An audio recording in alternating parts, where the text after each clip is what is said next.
Hydrocarbons are a class of organic chemicals that contain only carbon and hydrogen atoms.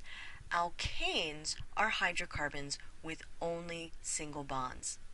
Straight-chain alkanes are characterized by 2 carbon atoms on each end of the chain with 3 hydrogen atoms bonded to each, and inner carbon atoms bonded to 2 hydrogen atoms each. This pattern gives straight-chain alkanes a characteristic molecular formula, capital C subscript N, capital H, 2N plus 2, where N is the number of carbon atoms in the chain. We'll see that branched alkanes also follow this molecular formula pattern. You can tell by looking at a formula whether a hydrocarbon is an alkane or not.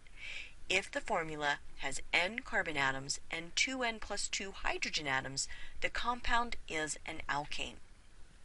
Table 4.1 of your textbook has the molecular formula, the condensed structure, and the skeletal structure of the first 10 straight-chain alkanes.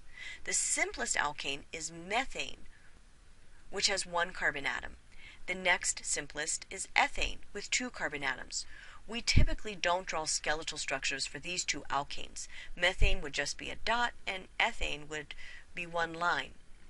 Propane has 3 carbon atoms, butane has 4 carbon atoms, pentane has 5 carbon atoms, hexane has 6 carbon atoms, heptane has 7 carbon atoms, octane has 8 carbon atoms, nonane has 9 carbon atoms, and decane has 10 carbon atoms. Notice the alkane names end with the suffix ane. Also, the prefix is characteristic of the number of carbon atoms. Meth always refers to 1 carbon atom. Likewise, the prefix eth always refers to 2 carbon atoms, while prop always refers to 3 carbon atoms, and but always refers to 4 carbon atoms, etc. We will use these prefixes throughout the rest of the semester as we name organic compounds.